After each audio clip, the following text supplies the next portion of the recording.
हकीकत मानो में अल्लाह के बंदों में से उलमा ही इंसान हैं। हजरत अब्दुल्ला बिन मुबारक से पूछा गया, मनिल इंसान, इंसान कौन है? आपने फरमाया अल उलमा, इंसान कौन है? उलमा है। और ये उलमा किस चीज के होते हैं? उलूम दीनिया के, दीनी उलूम के उलमा। हदीस शरीफ में आया अल इल्मु सलासा, इल्म तो तीन ही है, कुरान, हदीस और इजमा उम्मत क़ियास, दोनों को मिलाकर। मेरे आका ने फरमाया इसके सिवा जो कुछ है वो फजूल है। हाँ, अगर इन कुरान और हदीस के उलूम के जराए बने तो बेशक, वसाइल बने तो बेशक वो भी उलूम दीनिया में शुमार है। मुअज़्ज़ज़ सामईन, इल्म दीन, कुरान का इल्म एक अजीम शय है और इसके मुकाबिल में दुनिया की कोई चीज है ही नहीं, सब हेच है। मैंने इमाम सखावी की अल मकासिदुल हसना के अंदर कुछ अहादीस पढ़ी। उसके अंदर एक हदीस शरीफ ये है, आयतुम मिन किताबिल्लाहि खैरुम मिन कुल्ली शय, आयतुम मिन किताबिल्लाहि खैरुम मिनद दुनिया वमा फीहा, लक़िराअतु आयतिन मिन किताबिल्लाहि अफ़ज़लु मिन कुल्ली शय दूनल्लाह दूनल अर्श, आयतुम मिन किताबिल्लाहि अफ़ज़लु मिन कुल्ली शयइन अफ़ज़लु मिम्मा तहतल अर्श। इस तरह की मुख्तलिफ अहादीस हैं। इन अहादीस का मतलब ये है, एक हदीस शरीफ में ये फरमाया, कुरान पाक की एक आयत तमाम दुनिया और दुनिया में जो कुछ है उन सब से बेहतर और अफजल है। एक हदीस शरीफ में कुरान की एक आयत को पढ़ना, कुरान की एक आयत की तिलावत तमाम चीजों से अफजल है सिवाय अर्श के। एक हदीस शरीफ में है हर चीज से अफजल है सिवाय खुदा के। एक हदीस शरीफ में है कि हर चीज से अफजल है सिवाय उसके जो अर्श के नीचे है। अब मैं आपसे एक बात पूछना चाहता हूं हजरात मोहतरम, इन अहादीस को आपने सुना, कुरान की एक आयत तमाम चीजों से अफजल है, हर चीज से बेहतर है। अब जो कुरान पूरे के पूरे कुरान का हाफिज हो उसका क्या आलम होगा, और जो कुरान पूरे कुरान के हाफिज होने के साथ साथ उसके मानी और मतालिब को जानता हो और उस पर अमल पैरा भी हो, फिर उसका क्या कहना। मुअज़्ज़ज़ सामईन, ये इल्म दीन एक लाजवाल नेमत है, इल्म दीन एक बेबहा खजाना है, इल्म दीन एक असासा है, इल्म दीन दुनिया व आखिरत में इंसान के लिए एक अजीम शय है। यही वजह है कि हमने हदीस शरीफ में पढ़ा, मौतुल आलिमी, मौतुल आलिमी, एक आलिम की मौत अहब्बु इला इब्लीस मिन सबईना आबिदन औ कमा क़ाल। इमाम सखावी की अल मकासिदुल हसना में यह हदीस शरीफ है कि एक आलिम जब इस दुनिया से जाता है, मैं बात कर रहा हूं आलिम सुन्नी सहीउल अकीदा मुतदय्यिन यानी दीनदार आलिम की, बाकी करप्ट आलिम की मैं बात नहीं कर रहा, जो इल्म दीन हासिल करे और फिर इल्म दीन को पसे पुष्ट रखकर दुनिया की नंगीनियों में पड़ जाए और हलाल और हराम को सारी चीजों को ताक पर रख दे, तो फिर वो तो आलिम है ही नहीं ना, वो तो उलमा की सबसे खारिज है और उलमा के शुमार से बाहर है। मुअज़्ज़ज़ सामईन, मैं बात कर रहा हूँ आलिम सुन्नी सहीउल अकीदा मुतदय्यिन यानी दीनदार, इल्म पर अमल करने वाले आलिम की। जब ऐसा आलिम इस दुनिया से जाता है, मेरे आका ने फरमाया एक आलिम की मौत शैतान को 1000 आबिद की मौत से ज्यादा सख्त गुजरता है ना। कितनी खुशी होती है, 1000 नहीं 70 आबिद, 70 आबिदन है, 70 आबिद अगर मर जाए, एक आलिम इस दुनिया से जाए, शैतान को कहीं ज्यादा गम होता है एक आलिम के जाने पर। और क़यामत तक ये सिलसिला जारी रहेगा कि एक आलिम जब इस दुनिया से जाएगा तो उसकी भरपाई फिर नहीं हो पाएगी। आलिम की मौत एक ऐसी मुसीबत है जिसकी भरपाई कोई चीज नहीं कर सकती।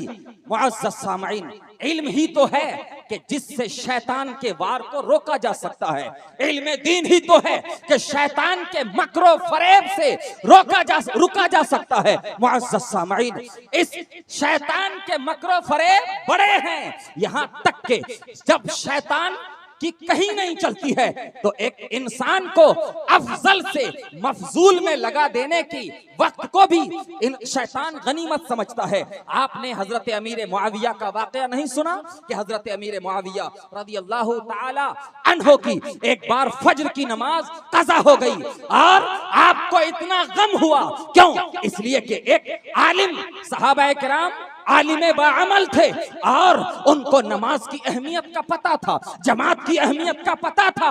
आप एक फज्र की नमाज के जाने पर इतना अफसोस किए, इतना गमज़दा हुए कि आपको 500 नमाजों का सवाब अता फरमाया गया।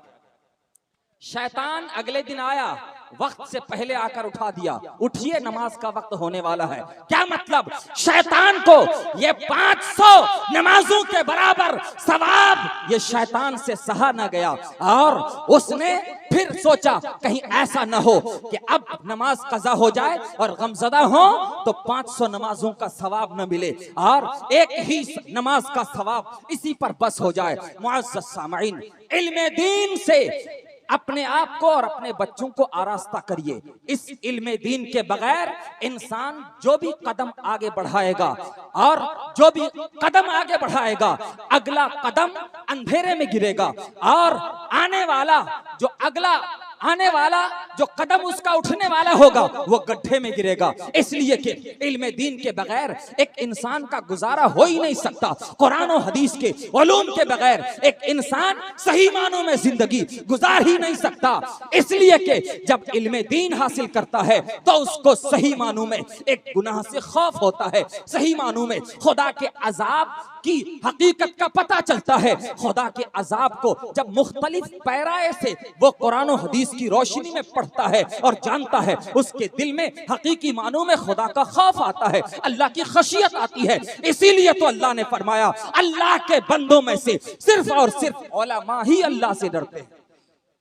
लेकिन मुअज़्ज़ज़ सामईन, सिर्फ इसी पर बस नहीं होना चाहिए कि कुरान के हाफिज हों और उसके बाद आप अपने बच्चों की पढ़ाई बंद कर दें, बल्कि कुरान के हाफिज बनने के साथ साथ उनकी तालीम को जारी रखें और बेहतरीन आलिम दीन बनाएं।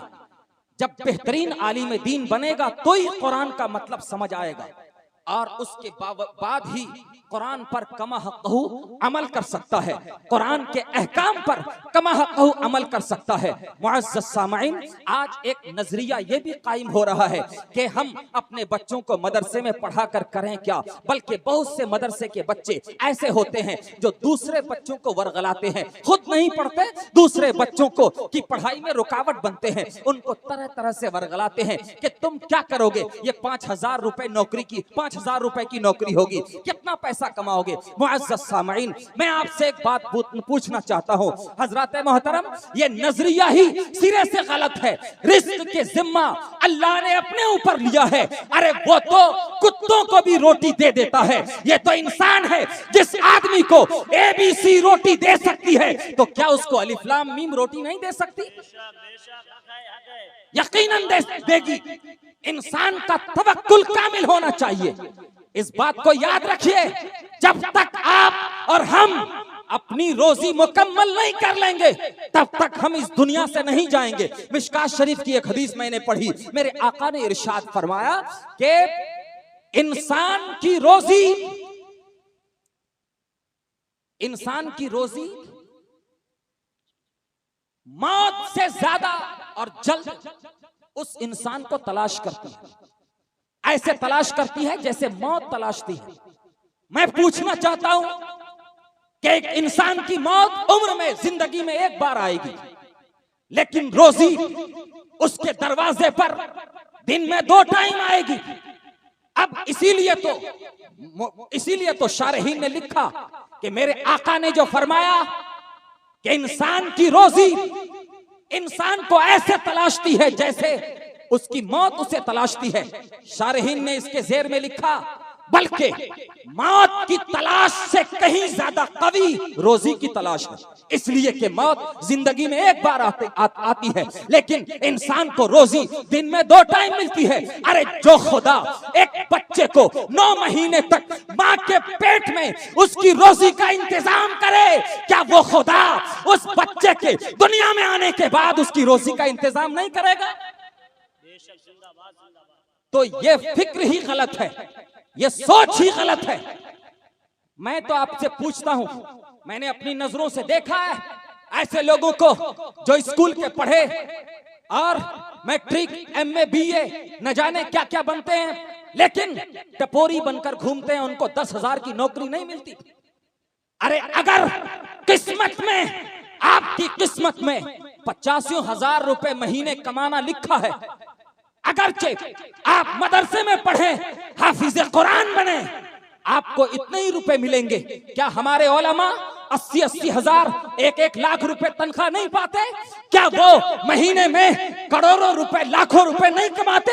क्या स्कूल के जो पढ़े हैं वो टपोरी बनकर 5,000 की नौकरी के लिए दरबदर ठोकरें नहीं खाते? इसलिए ये नजरिया ही सिरे से गलत है कि इस मदरसे की तालीम से 5,000 की तनख्वाह से क्या होगा। मुअज़्ज़ज़ सामईन, बस मेरी गुफ्तगू खत्म होने वाली है। हजरत मोहतरम 2-3 मिनट का वक्त है, मेरा वक्त खत्म हो जाएगा। मैं यहां पर आपसे कहना चाहता हूं कि जिस तरह से उलमाए किराम के फजाइल कुरान हदीस में बेशुमार हैं, और इनके फजाइल को अगर हम बयान करें वक्त कम पड़ जाएगा मुअज़्ज़ज़ सामईन। लेकिन आप जब भी अपने बच्चे को आलिम दीन बनाए, या जो भी बच्चा आलिम दीन बने, तो जितना इल्म हासिल करे उससे कहीं ज्यादा उस इल्म पर अमल होना चाहिए। हदीस शरीफ में आया कि क़यामत के दिन सबसे सख्त अजाब उस आलिम को होगा जिसके इल्म ने उसे कुछ फायदा नहीं पहुंचाया। मुअज़्ज़ज़ सामईन, बल्कि मैंने एक हदीस शरीफ में पढ़ा, एक आलिम को जहन्नम में लाकर डाल दिया जाएगा, उसका पेट फट जाएगा, आंतें बाहर निकल आएंगी, अपने आंतों के साथ ऐसे चक्कर लगाएगा जैसे गधा चक्की के गिर्द घूमता है। मैं कहता हूं कि सिक्के के दोनों पहलू को सामने रखना चाहिए। जिस तरह से एक आलिम की फजीलत बेशुमार है, बेशुमार है, ऐसे ही उलमाए सू इनकी मजम्मत में भी अहादीस बेशुमार है। दोनों पहलू को सामने रखना होगा। इसलिए जब हमें अपने बच्चों को आलिम बनाए, उसको ताकीद करें।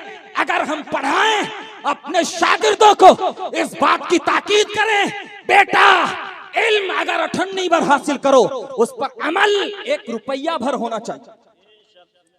बगैर अमल के इल्म बेकार है, उस दरख्त की तरह है कि जिसको इंसान ने लगाया और उसका फल खुद नहीं खाया। वो बड़ा बदनसीब है कि जिसने खुद पेड़ लगाया और उसका फल नहीं खाया। एक हदीस शरीफ में मैंने पढ़ा, एक शख्स जहन्नम में जाएगा, कुछ लोग आएंगे उसके पास और वो कहेंगे, जनाब मौलाना साहब आप तो तकरीरें करते थे, आपकी तकरीरों को सुनकर हम तो जन्नत में पहुंच गए, आप यहाँ क्यों पहुंच गए? हालांकि आप तो वाज़ो नसीहत हमें किया करते थे। वो मौलाना साहब कहेंगे, जनाब मैं कहता था, करता न था।